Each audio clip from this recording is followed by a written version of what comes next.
Guys, Hello, and we're John. back. And we're back. We had a break last week because We are live. I was on road trips. John was on a road trip coming back from Sydney. Coming back from Sydney. How was that? How was Sydney? Collecting stock for our shop. Yes. That we open next month. Absolutely. 15th December. 15th of December in Toorak, South Yarra. Yarra. Paran. Get it right. Oh no, Paran, as they say down there. Paran. Apparently, if I say Paran, I'm a preppy. I got called preppy today, wearing this polo t-shirt. The guy at work told me I look the most preppiest he's ever seen me. So yes, here we are on the intuitive guidance. Hey, Rachel. Hi, Rachel. I've got a few viewers already. So if you want to come on and ask a question, we're messing around with Zoom, so I don't know if you can come on live. So we'll just we fucked up the Zoom. So we've just gone live direct on Facebook. We'll just do the questions in the comments. So. Yep. No one really wants to come on. No one seems to want to come on and chat with us anyway, right? No, we're a bit intimidating.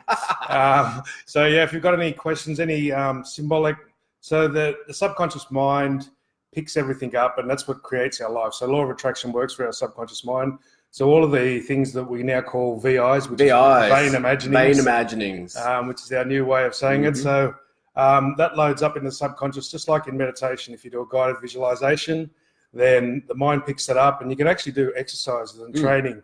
They do it with sports people. They do it with race car drivers now. Right. If they're missing a corner in a race, they take them through a visualization, and they get them to imagine it in their mind. They go back out and they nail it next go because the body picks it up as real. So all of our other vain imaginings. So when we see people, when you're looking, this is what we've been working on. Brace yourselves, people. When you're some serious shit. When you're looking at a partner, male or female, in the street, and you sort of sit there, and it's kind of like you visualize all this stuff. A lot of it through your feelings, and a lot of it through your emotions. Yep. And that it becomes actually real to the subconscious, and so you live it on a energetic level, and so and a feeling level, and a hormonal level. You get so when you go to a movie and you watch the movie and you feel the adrenaline release and all the other hormones. The same thing happens when you imagine looking at someone and being with someone. And you do that, and it builds up these bubbles around you, which we now see, which is quite funny walking around. They're like the thought bubble. It's as best as I could describe it. It's like a thought bubble. And so these vain imaginings, as we call them, because it's vanity. Especially like, you might be sitting on a bus and you're looking at the guy or the woman opposite you that you like, and you sort of imagine this whole relationship in a matter of minutes, or even seconds, right? Even seconds, a whole lifetime with that person. You can go through, and because we do that, that stops the law of attraction from coming to us, because we're already lived it on a certain amount of levels or layers of the aura, and then we don't pursue it as much. So to stop ourselves, just go. You still need to visualize to a little bit just to get the feeling. I wonder what that'd be like. To be with a person like that, or to have those sort of things in my life, and then just cut it off there. Try not to picture too much, because those pictures really. Because otherwise, right, the subconscious is going, okay, I've already experienced that. Yeah. I've already experienced that. I've already experienced that. I've already experienced that, and it'll never come to you because you're just continually vain imagining it. Exactly, and if you're quite obsessed on a certain topic, whether it be money, whether it be relationships, whether it be cars, the subconscious picks that up, and why are you going to have another relationship? You've already had 40 this week that have lasted a whole lifetime. There's no room in your life for another one. So yeah, be careful with that. This is a lot of the visualizing when people talk about law of attraction, and that they actually, by doing that, you're actually putting a block to it. You're putting too much energy into the visualization, and you're experiencing it on many levels, and that stops it from actually being attracted. So Jackie's asked, so daydreaming is a really good thing? No, it's not. No. That's the vain imaginings, daydreaming. But on a personal level, internally, yes, that is kind of true. Yeah. So you say, what would it be like? How would that feel?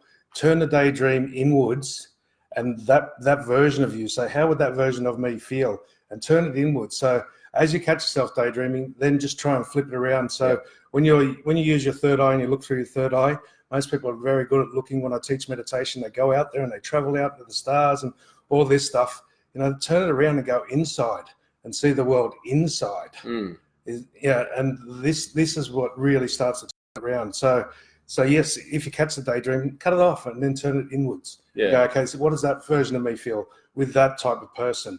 And how does that feel right now? And you create the feeling, and that creates the vibration that allows the law of attraction to come to you. So, okay, so we've got a couple of questions, have we? No, not really. So, guys, with the questions too, just not general question, is loving my life, I think Kim asked. Yeah. Get a bit more specific about what you're looking for, and we can help to find and guide you to what the blockages are, what the subconscious is telling you, why those things aren't showing up. Because everything's, if we get into what I call the neutral space, into the allowance space, then everything will show up. The universe is always in our favor, trying to make us evolve, grow into more, grow into bigger and stuff like that. But our thoughts are the main thing to get in the way.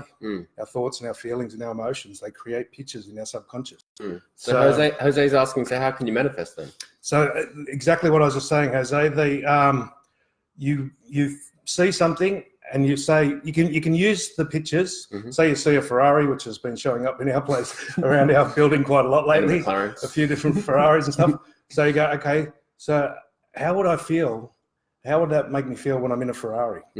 And how can I manifest that feeling now? It's like, and then you just ask, bring me anything that matches that feeling. So you use the feeling, not the picture. Yeah. Because otherwise the universe is trying to manifest you a Ferrari and you've got no money, and they're trying to give away a free Lamborghini and you can't get it because you're looking for a Ferrari. But the Lamborghini would make you feel the same. So it's like, so use the picture and then get rid of the picture. Use how would that me feel? How would that me walk and talk and breathe and think? And then just start doing that. Because you can do all those things. You can do all those things now. Yeah. Right. You can bring all that forward to now. You don't have to have the car, because then if you're waiting for the car to give you those feelings, right, in this example, then you're just kind of constantly waiting for the car. And right? if you see, the other thing is, do not use manifestation or visualization or anything if you get a little bit of lack when you look at something. So if you look at the car and you feel like, you get that energy, just cut it off. So forget about it. I'm happy with where I'm at now. Wait until you're in a better space, in the positive space. And that's where congratulations can come in. Yes, definitely. So you just, if you've got any resentment, jealousy, envy towards anyone with that, you might see someone and go, how come they've got it and I haven't? Yeah. That's going to push it away. Yeah. Straight away, that's putting the opposite vibration. You're asking on one hand, you're pushing away with the other. Yeah. So try and get rid of the envy. One of the ways we do it is go, congratulations. That guy might have been greedy. He might have been one of these vain imaginings, because I was thinking of how he got it. Yep. He might be a criminal, but I don't know. But this is what we often go through quickly on the inside, going, he's greedy or this and that. It's like, well, I don't know. Congratulations. He seems to have what he wants. Congratulations is a good place to start. Congratulations. He seems like he's got what he wants, and he seems to be happy. I don't know. And so really get rid of the negative emotions. So envy, jealousy, resentment, all those things are the things that also push it away, because their feelings draw things in much faster. But if we've got the two opposing feelings, if we've got the desire and we've got the envy, then one's going to cancel out the other. Yeah. Okay, Debbie Graham. Hi, I'm desperate for advice. Restless legs every night, wakes me up. It's so bad I can't function properly during the day. It's really taking its toll on me. Okay, so restless legs, generally speaking, is you're not where you want to be. So your legs represent your direction in life. Where am I going? I'm going here, going there. And so you see it quite often. I see it at cafes quite a lot. People will be sitting there and they'll be having a chat, especially men. They'll be having a chat with the female, and their leg will be just jumping madly because they don't want to be there. Or they don't want to be in that conversation. They want to be in a different conversation. They might want to be there, but they don't want to be in that conversation. They want to be in a different one. So if it's restless legs at night time, there's the restless legs is also a nerve situation. So there's a communication problem. So you're not communicating to yourself, to the universe, what you want for you, for your direction. So, and if it's both legs, as I'm guessing it is, because you said restless legs, you've got to look at both your, material and spiritual direction. So your male and female direction. So often it'll relate to males and females in you. The right's the male side, the left's the female, as well as the left spiritual and the right physical material. But they will usually relate to people. So you're blocking your direction. You're not choosing what's right for you and communicating to yourself and other people what you want to do, where you want to go. You might want to change work. You might want to pick up a hobby or start music or something like that. You've got to start communicating that to yourself and to the people around you. Yeah. And it's tough when you first start it, because if it's gotten to that stage where it's restless legs every night, you've been holding this back for a long time. So, you know, give yourself a bit of grace that you're going to say it the wrong way a couple of times. And maybe start by just giving yourself permission to do that, right? Give yourself permission to start to communicate with yourself. That's probably where I would start. Okay, I'll give myself permission to do this now. And then I'm going to make that choice to figure it out. You know, not so much figure it out, but just to start and ask for guidance. Okay, show me. Yeah, so lead me, guide me. Often, with what John's saying, when we do this, when we give ourselves permission, okay, I'm going to, even though it freaks me out, I'm going to start telling people I want to change my direction. You know, I want to, whatever that may be. It might be simple things like diet or exercise. It might be big things like work or where you live. But to say, look, I don't know how I'm going to do it. I'm a bit freaked out. I'm going to give myself permission. I'm going to work out how to do it. I'm not going to push myself to do it all tomorrow, but I'm going to start working on it more and more. It's perfection. And thank the body. This is the big one. For any of these body conditions, thank the body for the message. Every pain, every imbalance, every disharmony, dis-ease is a message from the soul. And the soul and the subconscious are one in the same almost. They work together to direct our life and to bring us what's towards us. So everything that comes up, thank you for the message, body, even though I can't interpret it right now. Thank you. I'm going to try and listen to it more and more. I'm going to pay attention and work out what this message is. Thank you for the message, and I'll listen more. And often that can clear a lot of it, or start to clear it. Yeah, clear a large part of it straight up. You know, and then you find that your external world can start to change around you, right? And you might find yourself in conversations where people are, you know, asking for your thoughts on your direction, or, you know, whatever else. It sort of unlocks that blockage. Yeah. So Natasha Hancock is asking for direction or guidance for her search for work. So first of all, what we do here most of the time is these vain imaginings, or these filters, we call them as well, in our mind. You might be buying into, like, times are hard, there's not many jobs around, or people around you. Like, my daughter's going through a little bit at the moment. She's got a job it's kind of a tough job, door knocking, but she does it pretty well. But she's with some friends who pulled out of the job, and they're bagging the job out because it didn't work for them, and fair enough, it wasn't the right job for them. But she's picking up on a lot of them going, oh, it's a terrible job. But for her, it's a challenge and it's inspiring. But now she's starting to find that resentment because she's listening to these other people around her. So you've got to start saying, it looks like there's no work, but whenever I'm focused, I'll find the right job. And secondly, you've got to really work out what are you searching for the work for. You know, if you're just getting work just to get a job, you can even do that, but just call it a stepping stone. You've really got to sort of get rid of the filters. The filters or the vain imaginings. Oh, you know, times are tough. You know, there's not much work in this industry. You only need one job. So even if there's one job left in that industry, that's enough for you.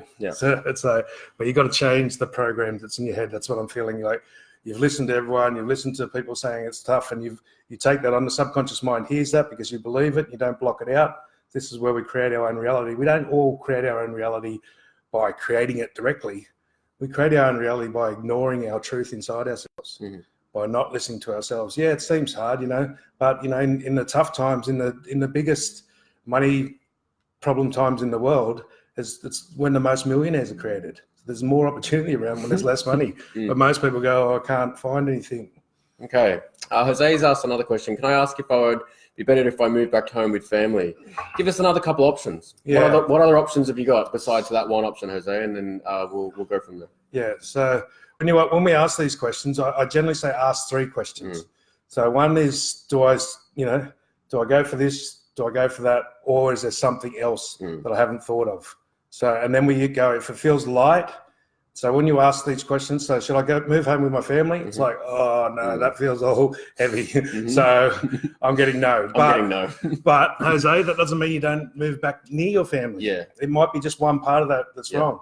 You might be thinking of moving in with them. You might need to move to the same suburb or something like that. So you've really got to hone these questions down, because the universe and our intuition can only answer specifically to the question we ask. So we can go, I know it feels heavy, but that was only because there was one part of that question that wasn't clear. So okay, where are we? Sorry, I'm just kicking through. Lower back. So Jose again, what does pain lower back and hips mean? So the lower back and hips is this is this is your family problem, right? This is the family problem. So the lower back, the real lower back down near the tailbone, that's the base chakra, and that's the hip area. So all the problems that we have with any tribe, so any group.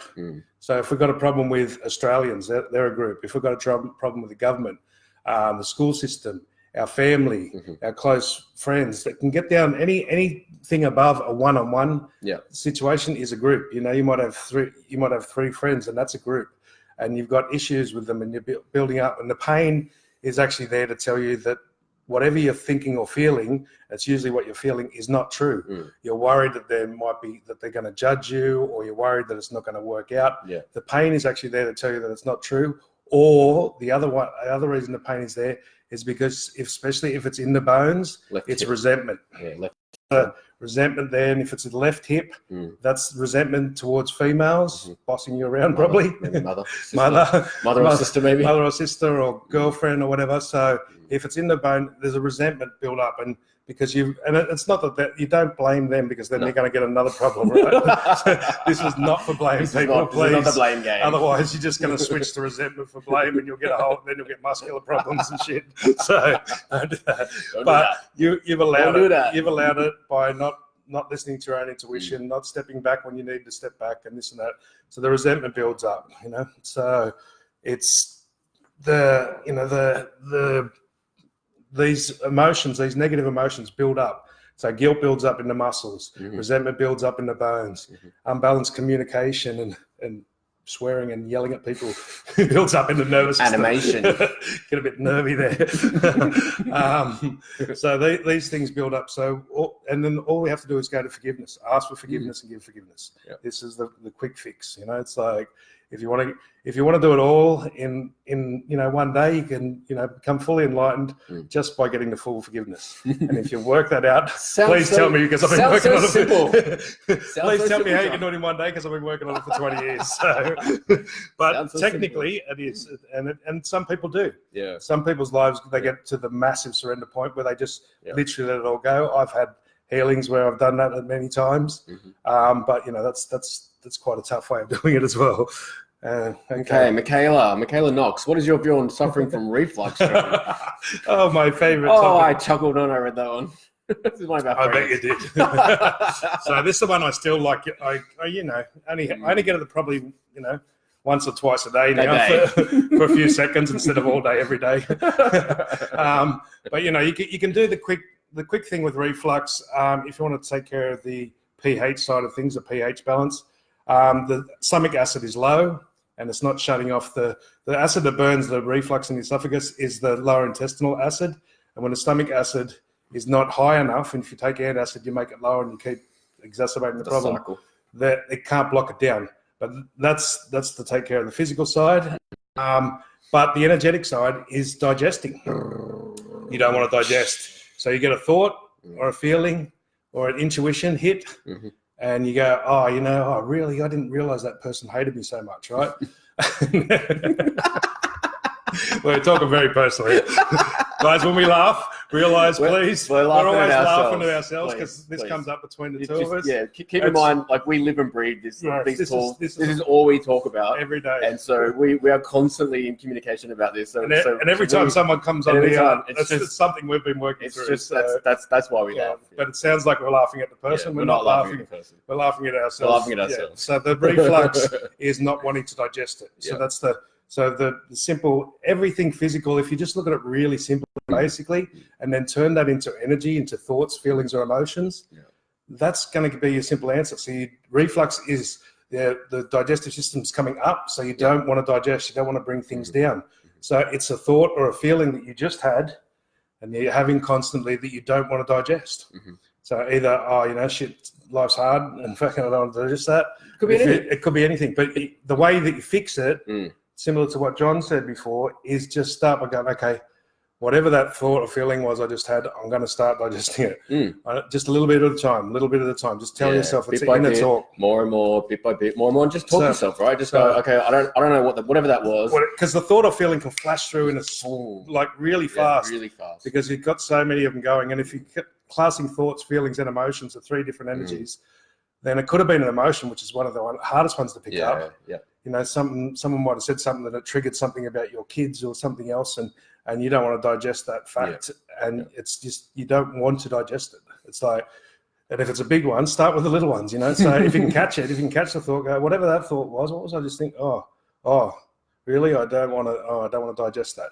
Okay, I'm going to start digesting it a little bit more, bit more. Yeah. So just like if you overeat, you know, you got to chew. If you eat too much rice at once, like I used to do, grab a piece of chewing gum and chew. It's the same concept. Just chew over the thought again. Just go, whatever that thought or feeling was, I'm just going to chew it down slowly, bit by bit, and you'll do it in the instant. And the reflux can just literally go within a couple of seconds. It does. It just goes. It just disappears. Yeah. You know? Unless it's a really big one. Unless it's a really big one. Then it might take 20 minutes or so. You might have to digest it for a bit longer. I had one of them the other day. A few of those. The other day it took me about half an hour to digest one of the thoughts that I had. Okay.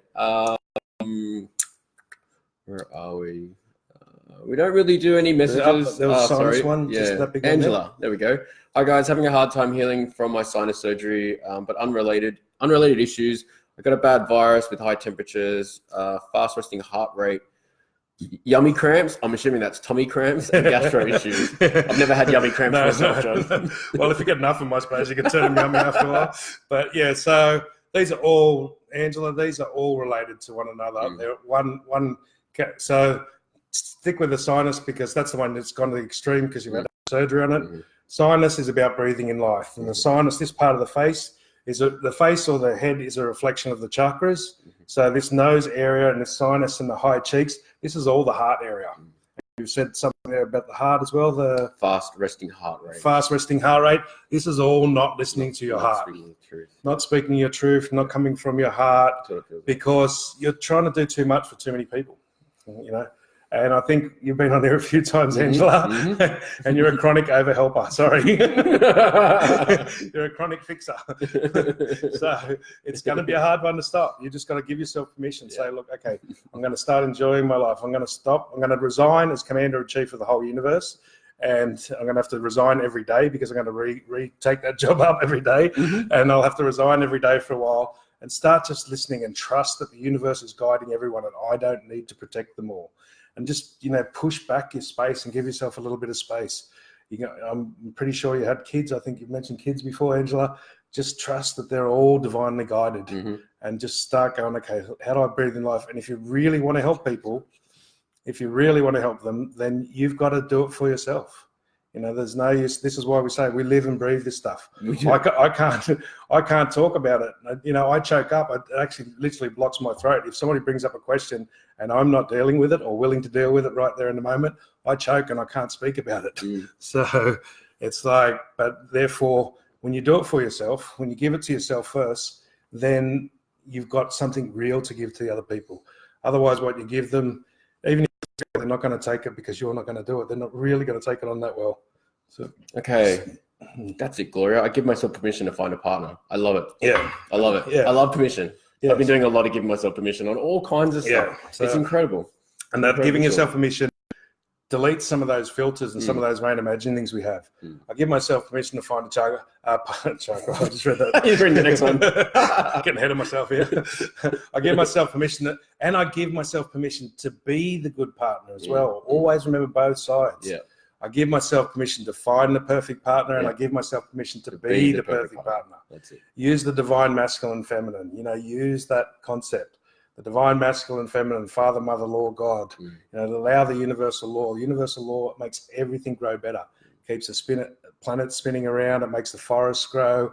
It's always wanting us to be greater and more. So following that, give yourself permission, but also give yourself permission to be the perfect partner as well as find the perfect partner. So Jackie's asking about, someone told her recently that her base chakra was blocked. She's just wanting to explain what they meant. Are you a human? Are you on planet Earth in this current time space? I don't know many people that base chakras aren't blocked, you know, because we do have so many issues with the tribe. Yeah.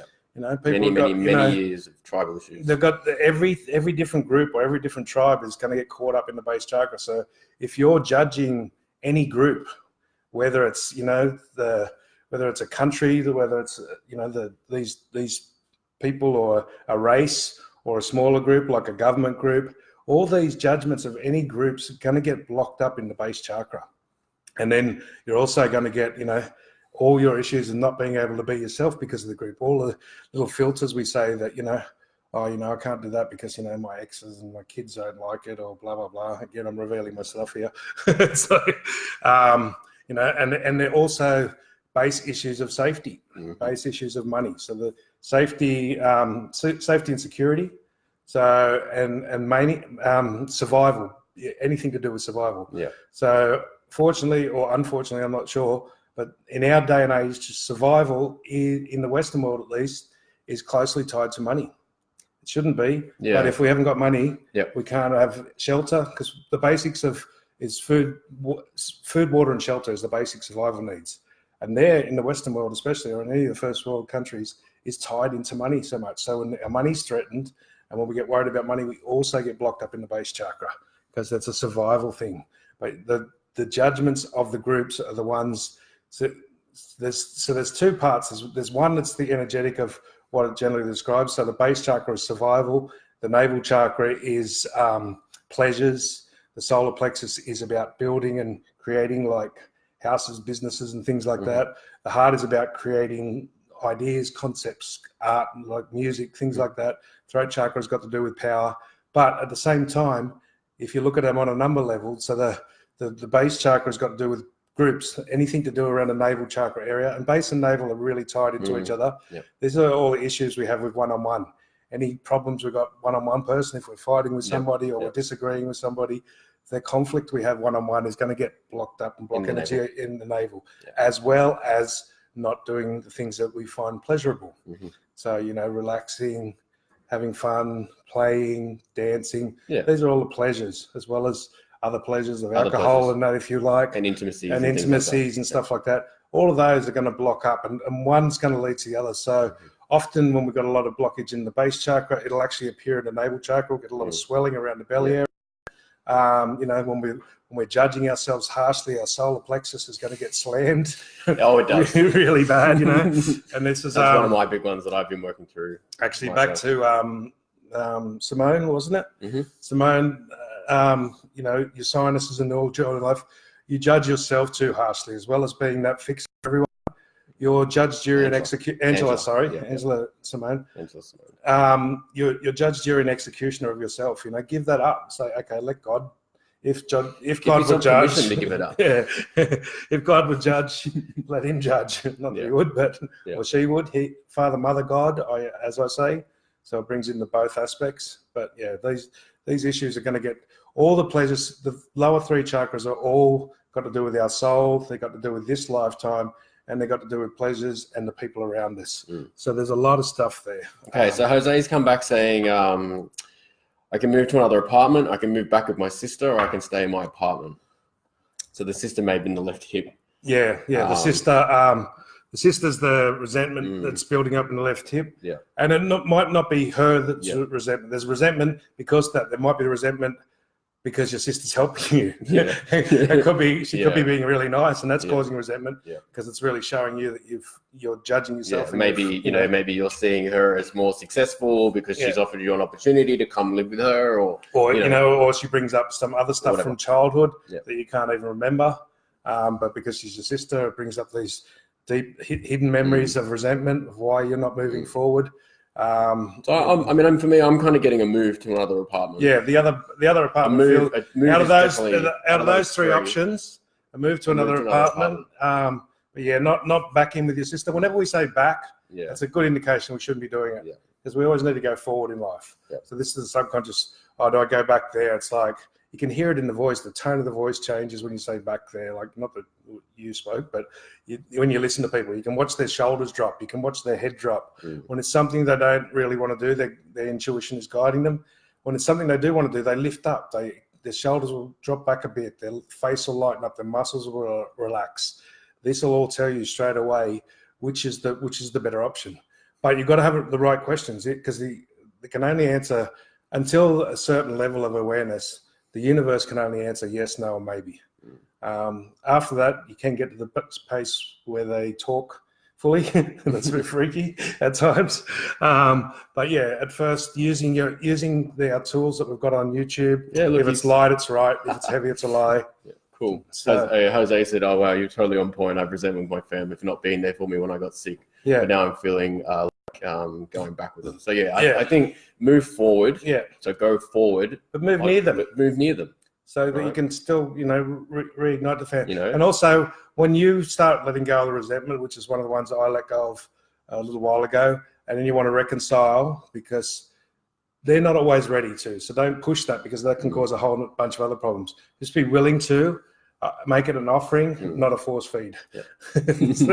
And so, okay, Liz Archer, what does tooth pain mean? My dentist has no answers. I've seen them 10 times. Well, there's a book that we share often on here called The Body is the Barometer of the Soul. If you really want to get into it, that one will give you each tooth individually. But generally speaking, the upper teeth are more to do with our thoughts. The lower teeth are more to do with our feelings, and to do with chewing over ideas and beliefs. So, but the Body is the Barometer of the Soul book. We'll type that in later, or I'll show you a picture of it.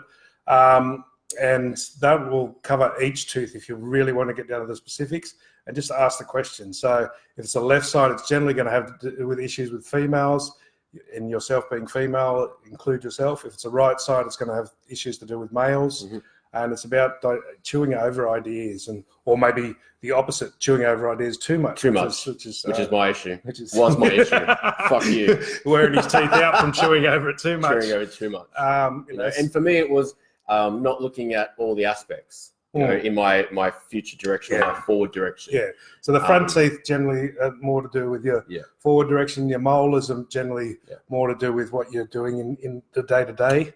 These are just general things. And again, ask the body. Say, thank you, body, for this. Thank you, teeth.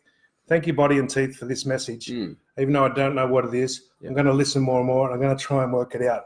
And look for little signs. Little signs will come up. You'll hear an ad, or you'll see something, and it'll trigger, and you go, oh, that reminded me of my friend, or my ex or something. And it's like, oh, is that what this tooth?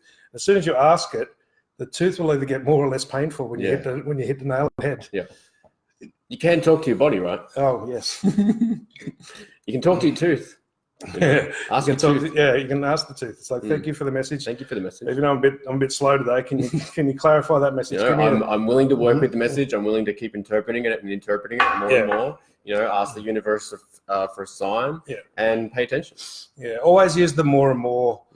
We call it the more and more. So otherwise, you push yourself into another problem of trying to answer it instantly, and there's no one answer. So we use these books like Barometer of the Soul, and I've got all this teachings on chakras and meridians and everything else, but I just use them to make more questions, not to make answers. Otherwise, if you're using them to make answers, you're not being conscious. You're being unconscious. You just want another answer, and that's the intellect trying to fucking stop you from being conscious. Okay. Gypsy Kelsey. Hi guys, I have 3 bulging discs, L5, L4, L3 left side, L5, L4, and T12 in the thoracic spine. Okay. T12, that's... I don't know what that one is. That's the thoracic 12. That's just below the neck, I think. So L5, S1, that's all the lower chakra stuff. Look, generally speaking, Gypsy, you've got a lot of bulging discs here, so there's a shitload of issues, but they all relate down to one thing, because the stomach spleen meridian in Chinese medicine, this is the meridian that holds things up. So whenever we've got any problem like prolapsed discs, saggy skin, flat feet, anything, organs not sitting in the right place, anything where things aren't holding up properly, there's going to be a stomach spleen issue. The spleen is the yang and the stomach is the yin, and it just means that you're overthinking. You're thinking way hardcore thinking. And that just depletes the earth element. Bringing you down. Because the stomach spleen meridian relates to the earth element, and the earth is what holds things up. So then you've got a lot of emotional stuff going on with L5, S1. So you've got too much emotion going. You need to stop some of that emotion, discipline yourself. You got the T12, I think, is just below the neck. So it's that could be a heart or a throat issue. So you've got a communication heart problem, but you'd have to really, each one of those is quite an in-depth one by itself. But the main thing is overthinking And if I'm guessing you could even be a Gemini. Excuse me, Geminis, but they have the ability to weigh things up way too much, and they can weigh both sides up, which can be a very big benefit. Or I believe I saw Will on here earlier. Hello, Will. It can be a benefit or a detriment. So you can't stop yourself from thinking when you've been overthinking too much. The only way to stop yourself from thinking is get active. Pick an activity that makes you focus. So it doesn't. So you can't just walk and think more. You can fast walk. That's enough. You can do something with your hands that requires you to focus and move. But generally speaking, physical movement. If it's just a real simple sport, or if it's going for 5K quick walk, handball, and using movement, something that really requires you to focus on what you're doing and not think. And that's you've got to. It's going to be like a river. It's going to be a tide. It's going to take a little bit to turn that around. That's right. But you're not following your feelings. The lower ones, L5s, I've had all of those ones as well, and they're about not following your feelings, not doing what you need to do, and on the pleasure levels, because you're worried about the people around you and your communication with your partner or your kids or your mum or whatever, or your boss, something else. So all of these things are going to tie in. So you've got a whole bunch there, but the simple thing is just start getting more active. And because you've got all these problems, I'm guessing you're not going to be able to do a sport. So when I had it, I just went for a walk every day and just walked further, and I just pushed through and while I was walking, I focused on the breathing. I focused on stepping on the balls of my feet, so I wouldn't think too much. All right, Shazza, I just got pulled to your message. Can you answer this one? My son has a special gift. He went to the park, Clarkfield Park in Melbourne. He feels as though he had a spirit travel home with him, and he feels as though it's not a friendly one. Okay, so you have a chat for a minute. Yeah, I'll just keep checking. So Shazza Roland. What's your son's name, Shaz?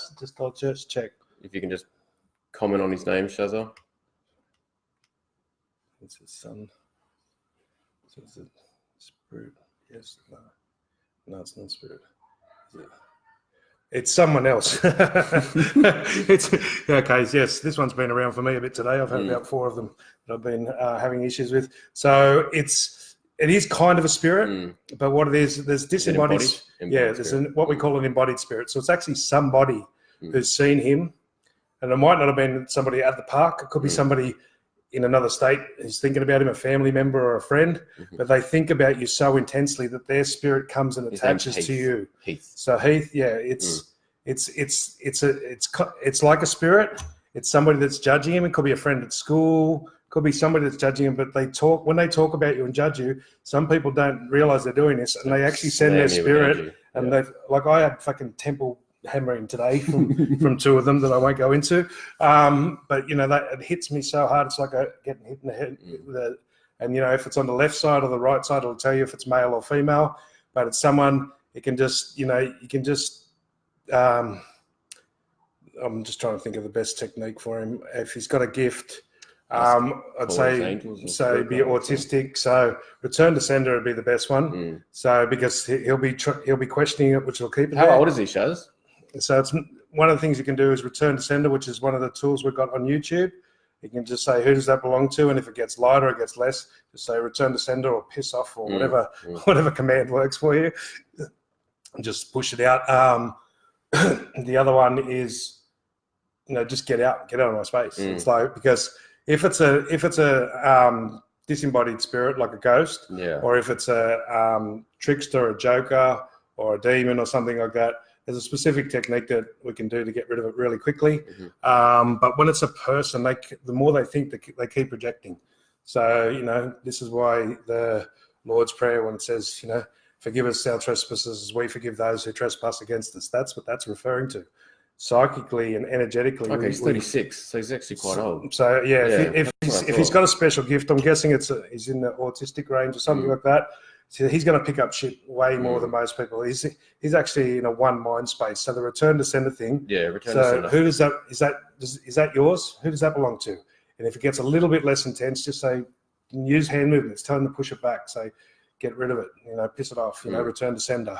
It depends on what your nature is. Return to sender is the nice way. But if you're a bit more of a lad, you can say fuck off, get out of my space. Any words that work for you. It's really just taking command of the space and taking command of your energy. That's my space. Get just out. Going. I don't know what it is. I don't know who it is. Not my problem. Not my fucking problem. Fuck off. Piss off. Get out of my space. Another good command is not my problem. It's not my problem. And the hand actions are really important. Symbolic of pushing that energy away. It's like fuck off. Get out of my space. Yeah. Okay. But if you get stuck, give us a message on the BQuest Facebook site, and give me a message tomorrow if it doesn't seem to clear, and I'll have a chat with you, and I'll see if I can help you with a bit more of it. So. All right. I'm just going back up. Hang on a second. Where are we?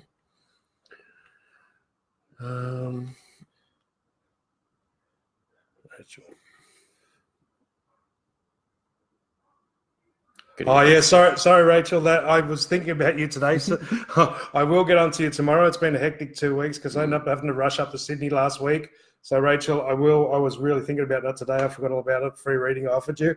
I will get onto you tomorrow, and I'll send you a message. Just remind me if I forget, because we've got the shop opening up, and I've had to run up to Sydney twice to get stock and stuff like that. So, sorry about that, Rachel.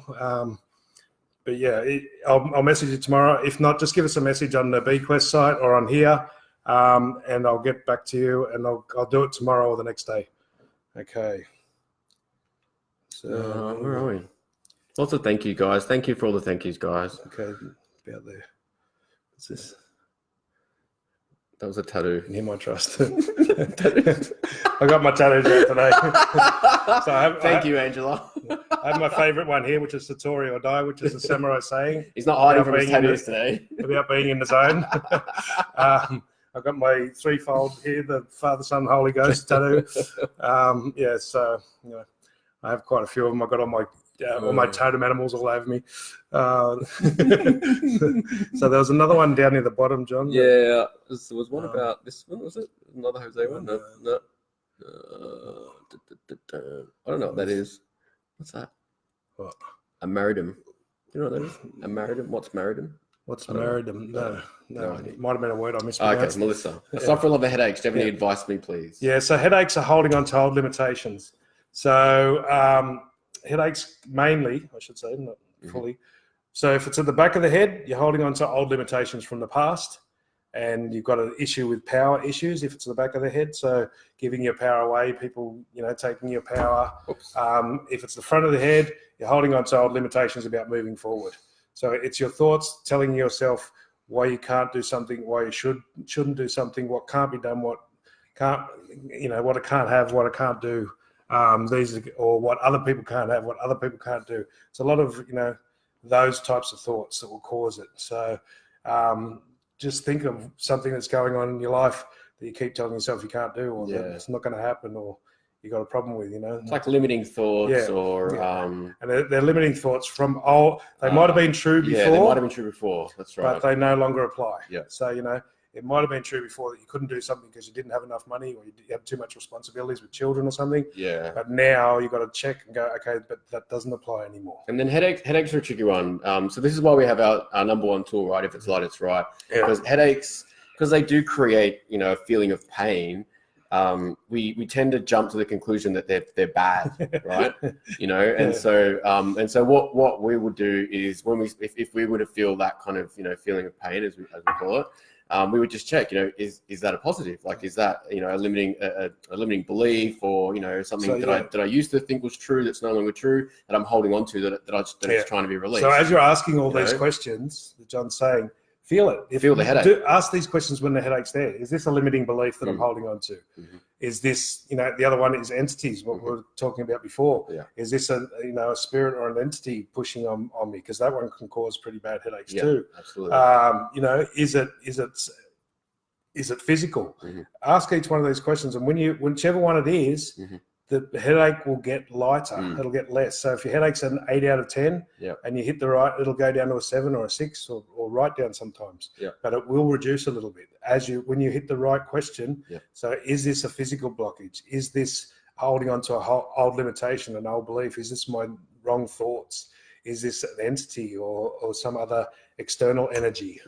And as you ask it, it'll get lighter. You'll feel it, like it'll get less. The headache will get less, you know, intense, so to speak.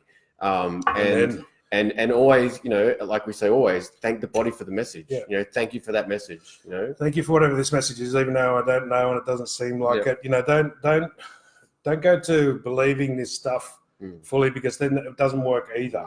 Just go, what if? I always used to start everything with what if. What if this is a message from the body? So start with that. What if this is a message from the body? If this is a message from the body, is it holding on to old limitations? Is it, you know, negative thoughts? Is it external energies or entities? Is it mine? Yeah, is it mine? You know, is it other people's? Is it other people's? You know, that's the return to sender. Start with what if, you know, because don't just do it, because then if you go to the belief that you don't believe, then it doesn't work. None of this stuff will work. You've got to sort of come from what we call the neutral place, which is, what if this was true? What if this crazy shit these guys are saying is true? And what if it could work for me right now? And then that's the starting question. And then you work with these questions. And that's B quest, right? Being the question, right? That's exactly that. Exploring, being exploratory about the body and about your environment, and ask the question. Every question opens you up and opens your mind, and every answer closes you up, and it's a limitation. So you can get an answer for the moment, but that's why I say don't rely on any of these books that we use, like the Brahma of the Soul, the Louise Hay one. Don't make them more answers, because that's going to cause more problems in itself. Just make them more questions, but rely on the intuition. This is what this whole intuitive guidance is about, where your intuition and our intuition, we just use each other's. Like John and I use each other's intuition, because when it's personal to us, it's hard to read sometimes, because we've got, you know, a personal agenda there. So we can use other people's intuition when we can't get it clear, you know, especially if it's something that we want that's personal for us. Natasha, I did see a question earlier. Thank you for reposting it. Burning feet, guys, what does it signify? And now her hubby is suffering from them as well. Well, first of all, I'd start with, again, clear the basics. The feet, if it's toxins, if it's an overload of toxins, the feet will is where the body pushes all the excess. So if the liver, kidneys, and that can't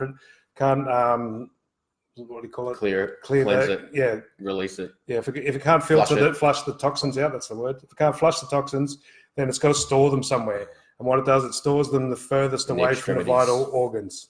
So this main section here of the body is that's the primary section. So if it's got an overload of toxins, goes, okay, let's put it all down the feet, down the lower legs. This is why people get gout and stuff. You know, their pH balance is out. But after dealing with that, then the burning feet is, again, the burning sensation is going to be a meridian-based thing, so it's going to be the triple burner meridian. But it's the heat is trying to get there to. You've got to look at your direction. You're not looking at your direction. Your feet are burning, trying to tell you to change fucking direction. It's like that's physical direction and spiritual direction. So and when I say spiritual can be anything like, you know, creative stuff is spiritual. You know, the things that allow us to play with energy, that's spiritual. And our physical direction. So your feet are burning, and it's like, you know, they say you've got itchy feet. These old wives' sayings, or whatever they call them, I don't know what to call them. Those old sayings, they have a symbolic meaning, you know. So your feet are burning. It's the message that your body's trying to get to is that you both need to look at your direction. So you might be thinking about moving house, changing jobs. This is like when you're getting down to the feet, it's the real base stuff here. We're talking base chakra. So we're talking, you know, survival stuff. We're talking money, house, real basic stuff like that, diet, you know, survival stuff there. So again, that sort of thing, and because it's 2 years, these questions we've got to really explore, and one will lead to another. So, you know, if you guys, we do readings and stuff, and so a lot of this stuff we can get through in like 15 or 20 minutes. We listen to what you say, and we can work with our intuition and your intuition to really get you some really deep answers and really back up your own intuition, because it's just all the answers are inside of us. That's why it's called intuition. We're being taught from within. Everything that's inside you, inside your aura, inside your body, you can, not you do, you can control everything. If you learn how to control everything in here, then the outside will start reflecting that after a while. Mm-hmm. But if you try and control on the outside, you might get it to come inwards, but it's going to be a long, hard journey. But if you change internally, the inner and outer are just reflections of each other. As above, so below. Macrocosm, microcosm, all these sayings, that's what it reflects. The universe, when you look inside through meditation and you go in and you look in, it's bigger than the universe. You know, if you've ever been out in the country and seen the most stars ever, and then you look inside and you see all the atoms and molecules inside, it's bigger than out there. And you can control that. You can learn how to control that. The main way to control it is to get rid of fear, is to get rid of doubt, is to get rid of negative emotions. Stop them. Cut them off in their track. If you catch resentment, give forgiveness. If you catch envy, give gratitude. You know, these things will really start turning around fast. Angela's asking about meridian lines. That was the word I couldn't pronounce. Yeah, meridian. Yeah, so meridian lines is like if you go for acupuncture. So the meridians run all around the body, and generally they run up the front and down the back, and they relate to the 5 main organs, organ groups, I should say. There's 12 main meridian lines. So if you go for acupuncture, there's one on the side of the thumb here, which is really good for headaches and that. There's one right in the middle in the soft spot of the foot, which is actually good for bringing people back from the dead, apparently. It does actually wake people up very suddenly in bed. It fucking does, all right. If you want to wake someone up, just touch that little soft spot in the middle of the foot. It'll pull them straight back into their body. You again. Fuck off. But yeah, it's like, so the meridians run all around, and it's a continual system. And so the liver and the gallbladder, they're supposed to be the governor. They call the liver. The liver's called, that's where it's supposed to live from. That's the general. He's supposed to guide that's the element of wood, and it's supposed to be the general and the guider of all the other energies. So when we get angry and we lean forward, the meridians actually reverse and the energy runs the other way, and that gives us strength and it also puts us in fight or flight. So that can really drain us. That's where most people are all the time. That's why they're leaning forward all the time. You know, they're supposed to spend an equal amount of time in rest and digest as well as fight or flight. But the liver, gallbladder, when they're out of balance, you'll be angry. You'll get bouts of anger, you know. And if you drink alcohol to suppress that anger, you know, and you stop drinking alcohol one day after a long time of drinking it, and all of a sudden you just for the next week or so, you're just going to get angry for no apparent reason. You know, the lung and large intestine meridians that they're related to, the grief and sadness is what gets stored up there. So you stop smoking, stop repressing that grief and sadness, and you will get sad about shit you don't even know about for a week or 3. You know, there's all of the meridians are into an emotion, and they all flow around and tie into one another, and then they link in with the other systems. But you know, this is a very complicated. This is, you know, I've got 20 odd years of experience learning all this stuff. But the simple way is, you don't have to know all that. You can just go, if it's light, it's right. If it's light, it's right. And just say, thank you for the message. Show me how to clear it. Go to forgiveness. Okay, I forgive myself and I forgive everyone else. I don't even know what I'm fucking forgiving them for, but I just forgive. Yeah. And just, I'm done. Get me out of here, you know? Yeah. Go neutral to it. But, you know, the meridians and the chakras and stuff, they can help you identify things more. But, you know, unless you want to teach it like we do, really not that necessary to go into them. It's a lot of learning. I did a 18-month crash course there. Yeah, and he's got that much. And I've got that much. So, but, you know, that's that much more than everyone else has got. All right. Nikki McLean. Hey, guys. I was recently told I had a stiff neck, shoulders. It was so painful, and it created nerve problems for me in my left arm that are still present. Can you shed some light on this? I have a feeling it's more than physical. Yeah, so neck is the power issues to start with. So the throat chakra and the shoulders. Shoulders can relate to the heart chakra or the throat chakra. So there's communication problems here. The shoulders, but if it's neck, it's mainly about power. The nerve problem is communication. So you're losing your power. You're giving away your power to people because you're not communicating properly. Did you say left or right? Left. So you're not communicating. Is it a male? It's a female. Nicole. So you're either not communicating with yourself because it's on the female side, or other females. Could be if your boss is a female, could be your mother, could be your sister, could be a daughter. It's usually someone that's close to you. And you're losing your power to this situation and you're not communicating it. So therefore you're giving away your power to some situation. You know, you might be giving your power away to your mother's point of view too much, and you've got to pull it back and go, okay, let's just agree to disagree. And, you know, that's your way, this is my way. And, you know, pull the power back, and you've got to open the communication channels. Just agree to do that, though, like John said before. And it's also very similar. Christina Wallace, I saw your message earlier, and it sort of ties in nicely here. You know, any tips for preventing sinus and bad virus when I go visit my family? Pretty dysfunctional. I avoid them. But the guilt gets me in life is too short, right? So the virus is the nervous system, is the communication issue. The sinus is breathing in life. And I get it at work. I go to work in IT during the day, and at times my nose will just block, and it's not even fucking mine, right? Everyone's fucking hating life. And so I'm like, shit. And I check, is that mine? No. Okay. No. And it just starts to clear, right? But it's all to do with, you know, you're fucking miserable. You don't want to be there, or you're forcing yourself to be there. And then maybe you're not communicating properly, and you're just creating that situation, above, you know? Right? So then you get drained, you know, so give yourself permission again, similar to what John said before, give yourself permission not to go every time. Give yourself permission to say no, and only go some of the times. And when you do give yourself permission to go there, give yourself permission not to buy into the same old stuff. Just sit there and watch it. You know, it'll blow your fucking mind. Just go, I used to buy into that. I used to get into these arguments. I used to, don't try and prove yourself right. You know, if they tell you you're wrong, go, yeah, you're right, I'm wrong. You're right, I'm wrong. You're right, I'm wrong. You're right, I'm wrong. And that's, but you got to say, fucks with their head. You got to say that from a truth place. You can't say these things and not mean them. So you got to work out how to mean it. Well, if you're like us, you believe in everything just is, then there is no right or wrong. There's no ultimate right or wrong. So if I argue that I'm right, even if I've got the right facts, I'm already wrong because I don't believe in right and wrong. So I don't care if I've got the right facts. I'm wrong because I'm arguing about being right, and I don't believe in right and wrong. So they're already. So I can say that truthfully. I can say you're right, I'm wrong, because that's from their point of view. Because I don't believe in right and wrong. So I'm not. But if I argue that I'm right, I'm actually fighting against my own belief system. Okay, Helen, right. I have mixed emotions at the moment as I had to put my dog to sleep. I know I did the right thing, but the stress is impacting my stomach big time. Yeah, the stress will impact your stomach. This is overthinking, worrying about it. You know, again, this is the grief is going to hit the lungs. The stomach is going to be the over worrying and stressing about it. It's like, you know, first of all, give yourself permission to grieve. Just say, yeah, okay, I'm going to give myself this amount of time.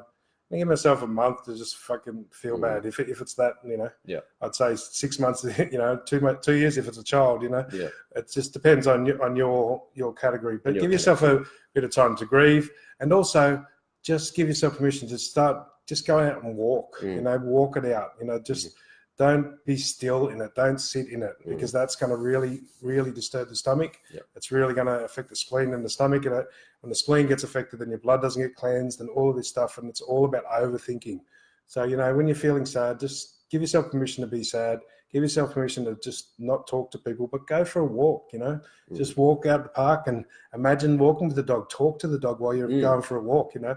Your spirit's still there. It's not gone. It's still in you. She's still in you. It's like just like all of them are. So, you know, give yourself permission to go out for a walk and, you know, just go through the grieving with it. Thank you for being such good company to me and all of that sort of stuff. But don't sit there. That's where the stress is going to cause the bad stomach issues. Okay. Margaret Curry, pain under my big toe. Oh, yes. You're welcome, bro. Okay. Which big toe? You're like, scroll down, and I'm like, which one is it? It's that one. Yesterday, my big toe was throbbing it was pulsing like a heartbeat inside of it. Which big toe, Margaret? Just to give us a bit of clarity. Yeah. But your big toe, again, it's base chakra stuff. It's really about your direction. So that the pain is there to tell you that you need to look at your direction, either on a spiritual level or on a physical material level. And the pain is there to tell you that whatever you're worrying about on that base level, with that base chakra, which is a group issue, the pain's there to tell you that whatever you're worried about following that and doing that, it's not true. So you're worrying about if I choose, say if it's the physical, the right side, then it could be related to a male. If I choose to change my job, or if I choose to take up this hobby or whatever, hubby's going to get upset, right? And that's the pain there to go, no, that's not true. He might have last time, but he's not going to this time. If it's a left side, it's usually going to be a female related to it as well. But the pain's there to tell you that whatever you're worried about following that direction on a base level. So base chakra is also about survival. It's about money, all those things. So, and whatever you're thinking that's stopping you from following your feelings or your emotions in that particular direction, it's not true this time. Could have been true before. A lot of these patterns come up because it always was true for the last 10 years, and now it's not true, and then we think it is. So that's a large part of it. Yeah. Helen was saying she had her and the dog for 13 years. Just give yourself permission to grieve it. You know? And talk to the dog. You know, but go for a walk and talk to it. Yeah, like you would have. You know, go in the park and thank it. You know, and give yourself permission. Go to a private park or whatever, and let yourself go for a walk and cry it out while you're walking. You know, just thank you for being such a good companion. You know, I know you're still there, even though I can't feel you. Whatever words work for you. But don't sit down in that grief. That's why, because that's what's causing the stomach issues. Walk around it, walk out in nature in it if you can. Okay. My son Michael's 28. Has unknown blood clots in his brain every every year. The third one has caused brain damage. I don't really know that one. Again, I didn't want to ignore you one, but I'm not really sure what that one does. There's blood clots. You know, there's so many things. There's so many things that can be that I wouldn't even attempt to do that on here. And there'll be a whole bunch of other questions that I'd have to ask you because you've got heart meridian stuff, you've got all sorts of stuff in there. So I wouldn't, that's not a couple of minute explanation. So anyway, guys, we're nearly up. Time's nearly up. So we're up too. Yeah, awesome. We're flying through 9:30. tonight. Thank you so much for your questions tonight. It was amazing. Yeah. So if anyone wants private readings, we do private readings online or face to face in Melbourne. We're about to open our shop next month in South Yarra.